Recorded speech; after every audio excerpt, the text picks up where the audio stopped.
कि हर ग्रुप का जो लास्ट एलिमेंट है, क्या बताएगा, हर ग्रुप का जो लास्ट एलिमेंट है that is not generally discuss, generally discuss नहीं किया जाता। एग्जामिनर कहेगा कि क्यों डिस्कस नहीं किया जाता, रीजन बताओगे, क्या रीजन था? ये एलिमेंट्स क्या है, रेडियो एक्टिव है, रेडियो एक्टिव थे, आपको बताया था। और रेडियो एक्टिव एलिमेंट का मतलब क्या होता है, ये वो एलिमेंट है जो खुद ब खुद ब्रेक हो रहा होता है, जिसका न्यूक्लियस खुद ब खुद डिसइंटीग्रेट हो रहा होता है, and therefore we do not generally consider them in normal chemical reactions. लेकिन मैंने यहाँ पर आपको ये दो बातें बताई थी, अगर एग्जाम में पूछेगा क्यों नहीं कंसीडर होता तो रीजन बताओगे रेडियो एक्टिव है। और अगर एग्जामिनर कहेगा कि भाई एस्टेटिन का रिएक्शन दिखाओ, तब ये नहीं लिखोगे कि रेडियो एक्टिव है, फिर रिएक्शन दिखाओगे या प्रॉपर्टी बताओगे वैसे जैसे कि इनके लिए बताओगे, समझ गए? You have to be smart in this category. क्या कि अगर एग्जामिनर आपको आपसे पूछता है कि क्यों नहीं डिस्कस होता, तो फिर आप रीजन दोगे रेडियो एक्टिविटी का। लेकिन अगर एग्जामिनर ये बात नहीं बोलता, एग्जामिनर बोलता है बताओगे कैसे कैसे शो करेगा अपनी प्रॉपर्टी, तो चूंकि ये इस ग्रुप का एलिमेंट है तो उसमें प्रॉपर्टीज की जो सिमिलरिटी आती होगी वो आप शो बताओगे उसको, ठीक है? तो this group includes elements from fluorine, chlorine, bromine, iodine, एस्टेटिन। Is that clear? एस्टेटिन is not discussed normally. पहला एलिमेंट फ्लोरीन है और नीचे आते आते आयोडीन आ जाता है। Is that clear everybody?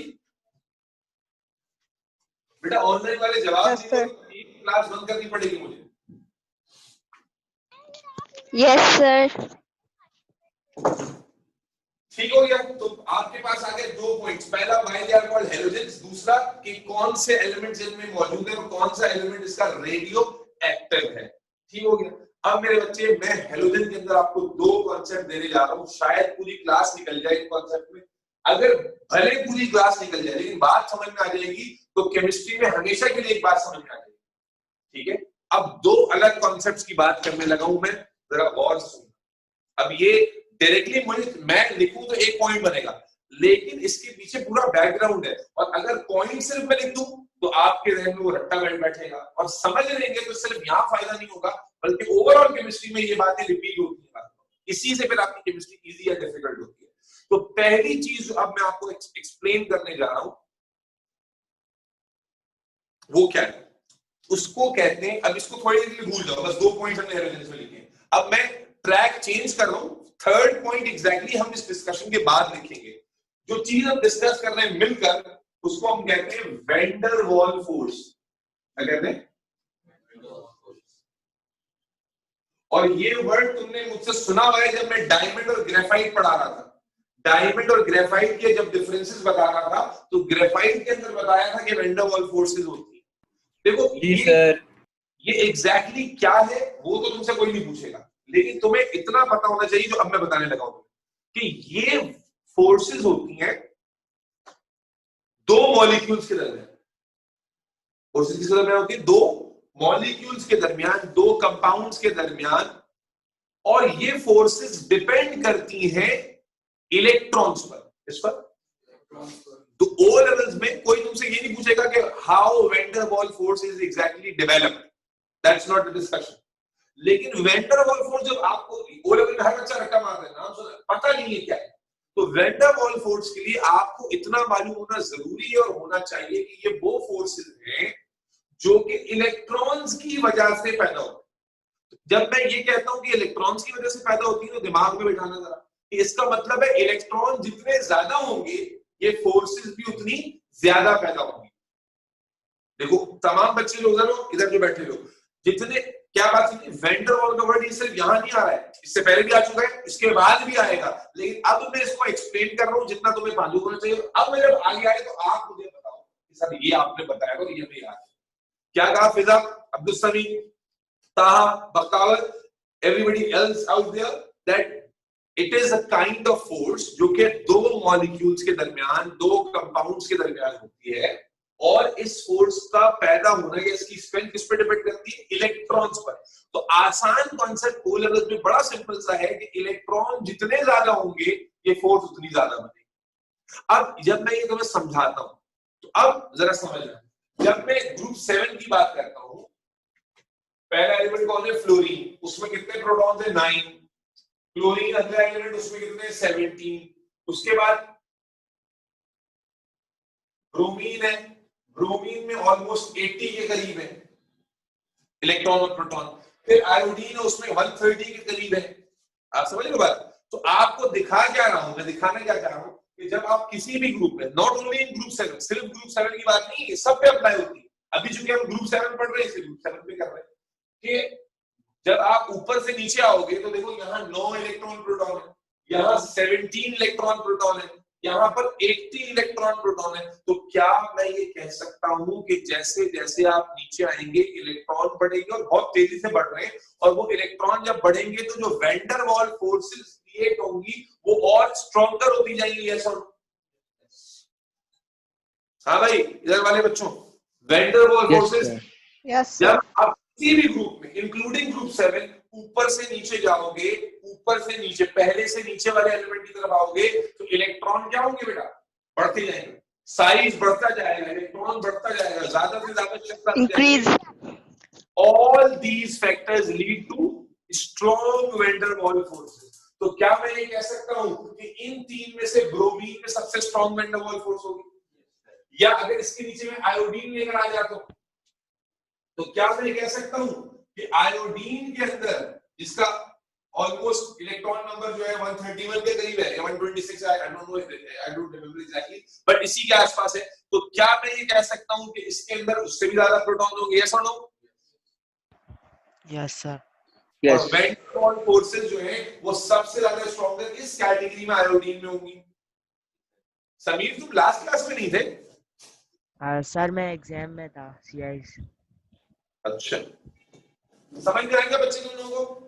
तो खुलासा क्या है? खुलासा ये है कि जब भी आप ऊपर से नीचे आते हैं पीरियोडिक टेबल में तो क्योंकि इलेक्ट्रॉन्स बढ़ते हैं तो वैन डर वाल फोर्सेस बढ़ते हैं। अब इसका मतलब क्या हुआ, इससे समझ में क्या आया कि मैंने क्यों बताया, अगर समझ, जब वैन डर वाल फोर्सेस बढ़ेंगी, ये फ्लोरीन है, ये दूसरा फ्लोरीन है, तो इन फ्लोरीन के दरमियान वैन डर वाल फोर्स कमजोर है, क्लोरीन में वैन डर वाल फोर्स थोड़ी सी स्ट्रॉन्गर है, ब्रोमीन में और स्ट्रॉन्गर है, आयोडीन में और स्ट्रॉन्गर है। जब फोर्स स्ट्रॉन्गर होती जाएगी, सॉलिड लिक्विड पढ़ कर आए हो, जब फोर्स स्ट्रॉन्गर होगी पार्टिकल्स क्या आएंगे, करीब आते जाएंगे। सॉलिड लिक्विड का चैप्टर सबने पढ़ा हुआ है कि सॉलिड क्यों होता है, क्योंकि पार्टिकल्स करीब होते हैं। गैस क्यों होती है, क्योंकि पार्टिकल्स दूर होते हैं। तो अगर हम पार्टिकल्स को के दरमियान जो फोर्स है उसे स्ट्रॉन्ग करते जा रहे हैं तो वो क्या होंगे, क्लोज आते जाएंगे। तो क्या मैं ये कह सकता हूं कि जब पार्टिकल क्लोज आएंगे तो आयोडीन के एटम सबसे ज्यादा क्लोज होंगे क्योंकि इसमें सबसे strong van der Waals force है, और फ्लोरीन कंपैरेटिवली सबसे weak van der Waals force करेगा। अब बताओ, जब क्लोज आते हैं पार्टिकल, जब क्लोज आते हैं एटम्स, तो डेंसिटी बढ़ती है या कम होती है? Sir, the density increases. Solid की डेंसिटी ज्यादा होती है। जब पार्टिकल्स क्लोज आते जाते हैं तो जो डेंसिटी होती है वो बढ़ती जाती है, और जब पार्टिकल क्लोज आते जा रहे हैं फोर्सेस स्ट्रॉन्ग होने की वजह से तो मेल्टिंग बॉइलिंग पॉइंट बढ़ता जाएगा। देखो ये है केमिस्ट्री ब्यूटी। एक वैन डर वाल का कांसेप्ट समझने से क्या हुआ, तीन प्रॉपर्टीज निकाल के दिखाता हूं तुमको। पहला, डेंसिटी बढ़ती जाएगी। क्या मैं कह सकता हूं फ्लोरीन से क्लोरीन पे जाएंगे, आयोडीन तक जाएंगे, डेंसिटी मुसलसल बढ़ती जाएगी। दूसरा, same reason van der Waals force, fluorine से आयोडीन तक जाएंगे, मेल्टिंग बॉइलिंग पॉइंट बढ़ता जाएगा। यस और नो? तीसरा पॉइंट क्या निकलेगा कि बेटा जब फ्लोरीन से आयोडीन की तरफ जाते हैं ना तो इन एलिमेंट्स का जो कलर है, they are not colourless, they have colour. तो वो कलर भी करीब आने की वजह से वो कलर भी डेंस होता जाता है। वो कलर भी डेंस, क्या मतलब, कलर याद करने इसके, fluorine is green, fluorine is pale yellow, सबसे light colour, fluorine is pale yellow, whereas chlorine is greenish yellow. अब अगर आप पेल येलो में ग्रीन ऐड कर दोगे, डार्क हो जाएगा ना। तो ये चूंकि पार्टिकल्स करीब आते जा रहे हैं तो कलर क्या होता जाएगा, डेंस होता जाएगा। Chlorine is greenish yellow. अच्छा, आयोडीन और काला कलर हो जाएगा, और डार्क कलर। आयोडीन क्या हो जाता है, sorry bromine, not iodine, bromine, पहले ब्रोमीन आ रहा है। ब्रोमीन क्या हो जाता है, ब्रोमीन इज रेडिश ब्राउन। देखो और डार्क हो गया, नहीं हो गया, रेडिश ब्राउन। आयोडीन और नीचे आ रहा है, और strong van der Waals force होंगी, और ज्यादा एटम्स टाइटली पैक्ड होंगे, इसलिए आयोडीन क्या है, समझे बाबू? लास्ट वाले का कोई इसलिए उसका भी प्लान स्टार्टिंग गैस होता है, एंड में आके सॉलिड। वो भी आता। दूसरा कि चूंकि अब चौथी प्रॉपर्टी भी भाई साहब ने बोल दी जो मैं लिखवाना था, अच्छा वो कि आपको चूंकि वेंडर वॉल का कांसेप्ट समझ में आ गया, आपको समझ में आ गया पार्टिकल करीब आ रहे हैं, तो सबसे ज्यादा करीब कहां होंगे? यहाँ पर आयोडीन में, इसीलिए फ्लोरीन में सबसे दूर होंगे। जब फ्लोरीन में सबसे दूर होंगे मेरे बच्चों, तो फ्लोरीन क्या होगी? गैस। फ्लोरीन भी गैस है लेकिन डेंसर गैस होगी, तो क्लोरीन भी क्या है? गैस। Bromine is liquid. याद करो पहली क्लास चैप्टर की, bromine is the only liquid of the periodic table. Bromine is the only liquid, बताया था वहां पर। फिजा कुछ याद आ रहा है या नहीं आ रहा? दिमाग में कुछ है या मुंह से भरा हुआ है? फिजा मर गई। फिजा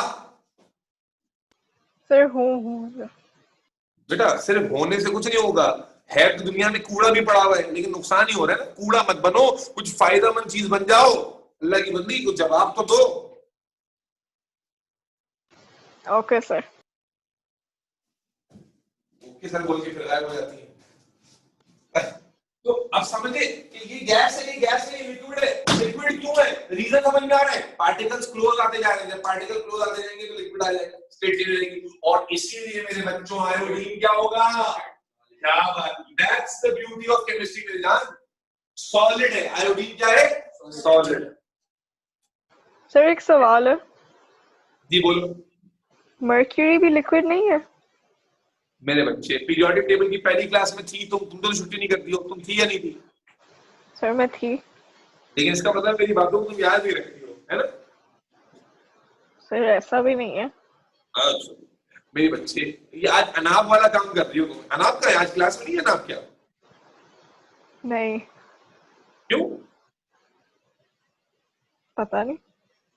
अच्छा बहरहाल, तो मैं आपको जवाब दे देता हूँ। जब मैंने पीरियोडिक टेबल की पहली क्लास ली थी तो मैंने बताया था कि mercury appears like liquid, but chemistry में हम उसे लिक्विड नहीं कंसीडर करते, दैट्स कॉल्ड सेमी सॉलिड। अब ये सेमी सॉलिड और लिक्विड में क्या फर्क होता है? जाहिर है ये केमिस्ट्री की डिटेल डिस्कशन है।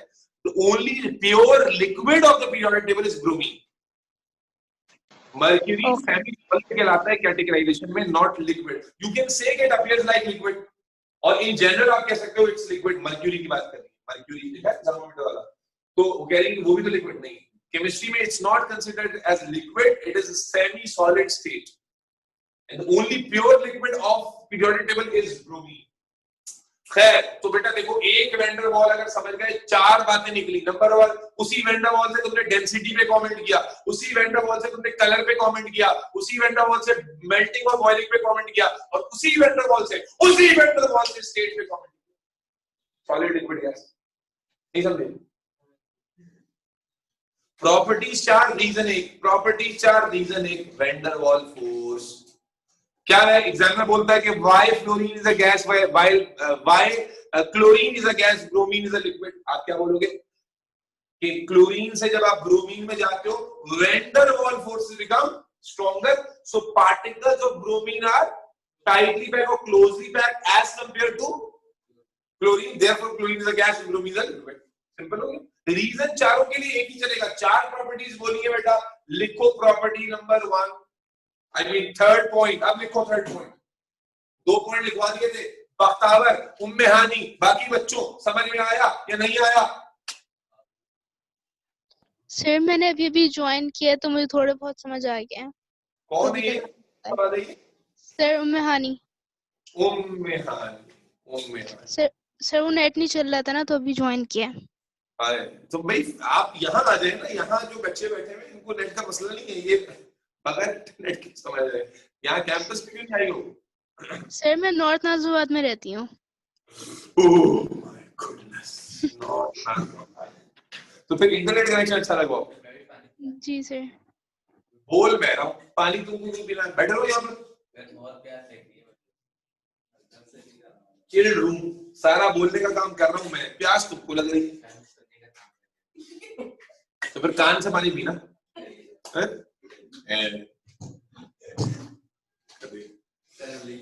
बेटा थर्ड प्रॉपर्टी लिखो, as we go down from fluorine to iodine.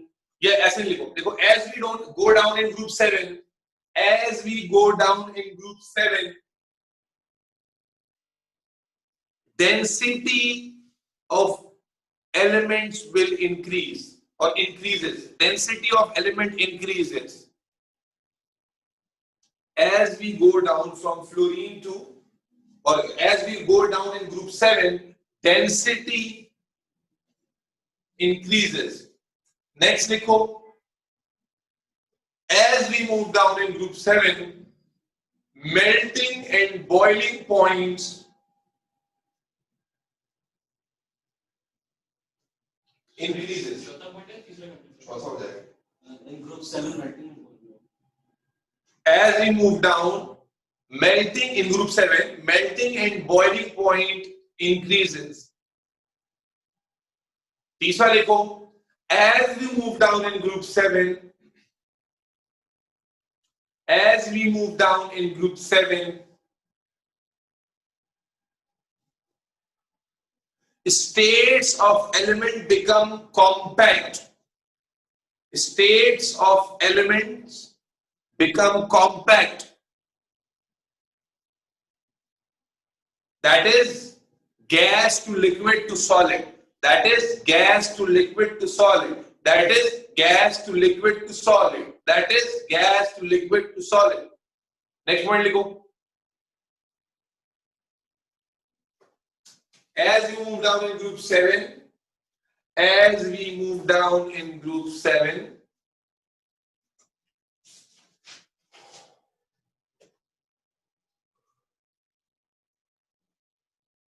the color of elements become more dense or darker. The color of elements become more dense or darker.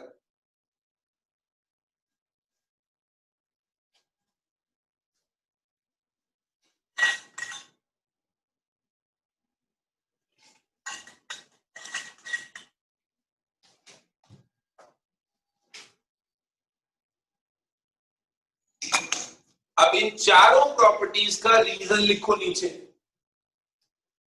देखो, as we, ये चारों properties में अगर reasoning पूछी जाएगी तो reason यही होगा जो अब लिखवा रहा हूं. As we move down in group 7, as we move down in group 7,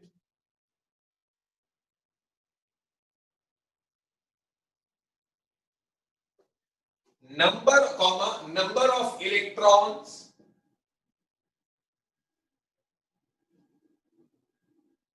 and number of shells increase.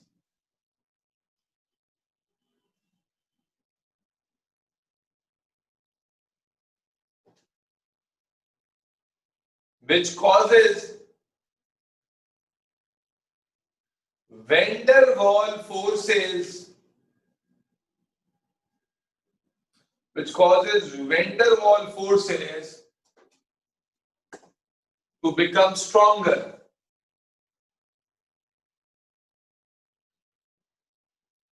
Van der Waals forces to become stronger so that particles can come closer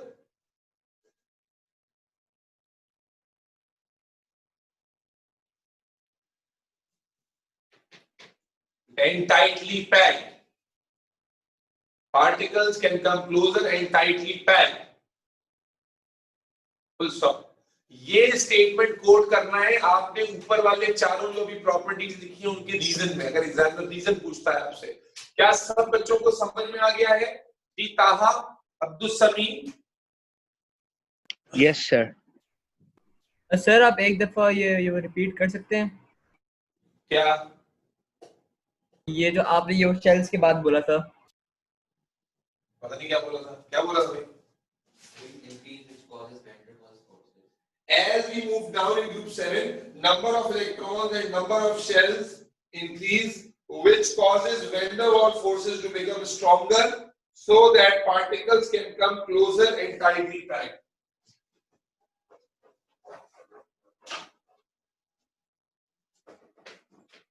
अच्छा, ये तो मैंने अभी जो बातें कही थी उनमें से एक बात बताई है. मैंने कहा ना 2 कॉन्सेप्ट एक्सप्लेन करूंगा, शायद क्लास खत्म हो जाए, लेकिन दोनों बहुत इंपॉर्टेंट है। तो वेंडर वॉल फोर्स का जो कॉन्सेप्ट है सबको समझ में आ गया कि वेंडर वॉल फोर्स क्यों इंपॉर्टेंट है, कि अब तुम्हें समझ में आ गया कि जहां पर भी मॉलिक्यूल बड़ा होता जाएगा, ये कॉन्सेप्ट ऑर्गेनिक में दोबारा आएगा। ऑर्गेनिक मॉलिक्यूल्स बहुत बड़े बड़े मॉलिक्यूल होते हैं, तो अभी से तुम बैठ के प्रिडिक्ट कर सकते हो जब वो मॉलिक्यूल बड़े होंगे, इनसे भी बड़े होंगे, तो उनके अंदर वेंडर वॉल फोर्सेस इनसे भी स्ट्रॉन्गर होंगी। इनसे भी क्या होंगी? स्ट्रॉन्गर होंगी, क्योंकि उनके अंदर साइज बड़ा होगा, इलेक्ट्रॉन ज्यादा होंगे, तो वेंडर वॉल फोर्सेस भी ज्यादा स्ट्रॉन्गर पैदा होगी। तो ये फायदा क्या हुआ कि आपको समझ में आ गया कि वेंडर वॉल फोर्सेस क्या है और इनकी वजह से क्या होता है। Fiza, is that clear? Bakhtawar, Umme Hani? Yes sir. चलो, बख्तावर कहाँ चली गई है? बख्तावर सर आ रहा है समझ। ठीक है, तो ये खत्म हो गया। अब दूसरा कॉन्सेप्ट सुनो, और ये दूसरा कॉन्सेप्ट जो है ना, ये ग्रुप 1 में भी अप्लाई होता है। मैं वहां पर डिस्कस करना भूल गया था, वहां कर देता तो यहाँ नहीं करता, अब यहाँ कर रहा हूं तो वहां पर भी नोट कर लेना वापस ग्रुप 1 में जाकर। देखो गौर से सुनना जो मैं कह रहा हूँ, और बड़ा सिंपल होगा अगर तुमने समझ लिया तो। कॉन्सेप्ट थोड़ा सा टेक्निकल है लेकिन समझ में आ जाएगा और रट्टा नहीं लगाना पड़ेगा। देखो ग्रुप 1 वाले थे मेटल्स, और ये क्या है? Non metals. अभी और प्रॉपर्टी दिखाऊंगा, दे आर नॉन। याद करो पीरियोडिक टेबल की क्लास में बताया था कि शुरू लेफ्ट साइड वाले मेटल है, राइट साइड वाले सारे क्या है? नॉन मेटल्स है। तो दे आर नॉन मेटल्स, ठीक है। अब गौर सुनना, देखो मेटल जब रिएक्ट करता है ना, मेटल जब रिएक्ट करता है तो वो इलेक्ट्रॉन लूज करता है। क्या करता है? यानी metal react by losing electron, ये कहीं पर साइड में लिखना। और non metal react usually bye gaining electron. Sharing भी कर सकते हैं नॉन मेटल, लेकिन अभी चूंकि जो कॉन्सेप्ट देना जा रहा हूं उसके लिए अज्यूम कर लो, क्योंकि नॉन मेटल जो है वो शेयरिंग भी कर सकते हैं और गेन भी कर सकते हैं, लेकिन जबकि मेटल सिर्फ लूज करते हैं। तो अभी सिंपल रखने के लिए याद क्या रखना है कि metal react by losing electron and non metal react bye gaining electron. ठीक है, पहले इतनी बात दिमाग में बिठाओगे तो आगे की बात समझाऊंगा कि मेटल रिएक्ट करते हैं इलेक्ट्रॉन लूज करके, और नॉन मेटल रिएक्ट करते हैं इलेक्ट्रॉन गेन करके। इंपॉर्टेंट कॉन्सेप्ट है बहुत ज्यादा। इसका मतलब ये हुआ कि जो मेटल जितना जल्दी इलेक्ट्रॉन लूज करेगा उतना जल्दी रिएक्ट करेगा। क्या ख्याल है? और याद करो मैंने ग्रुप 1 और 2 में से पूछा भी था, जब ग्रुप 1 2 को कंपेयर किया था कौन सा ज्यादा रिएक्टिव होगा, तो अनाब ने जवाब दिया था ग्रुप 1 होगा। और रीजन क्या था कि ग्रुप 1 को रिएक्ट करने के लिए 1 इलेक्ट्रॉन लूज करना था, जबकि 2 को कितने लूज करने थे? 2। तो 2 लूज करने में ज्यादा टाइम लगेगा, समझ में? इसीलिए आपको याद है हमने डिस्कस किया था कि ग्रुप 1 और 2 में से ज्यादा रिएक्टिव कौन होगा? 1। अभी यहां पर हम मेटल और नॉन मेटल की बात कर रहे हैं और एक ग्रुप की बात करूंगा मैं। तो मैंने क्या कहा कि मेटल रिएक्ट करते हैं बाय लूजिंग इलेक्ट्रॉन और नॉन मेटल रिएक्ट करते हैं बाय गेनिंग इलेक्ट्रॉन। अब जरा गौर सुनना क्योंकि बड़ी इंपॉर्टेंट बात करने लगा हूं, ठीक है जी। जब आप किसी भी ग्रुप में, चाहे मेटल का ग्रुप हो नॉन मेटल ग्रुप हो, आप किसी भी ग्रुप में ऊपर से नीचे जाते हैं।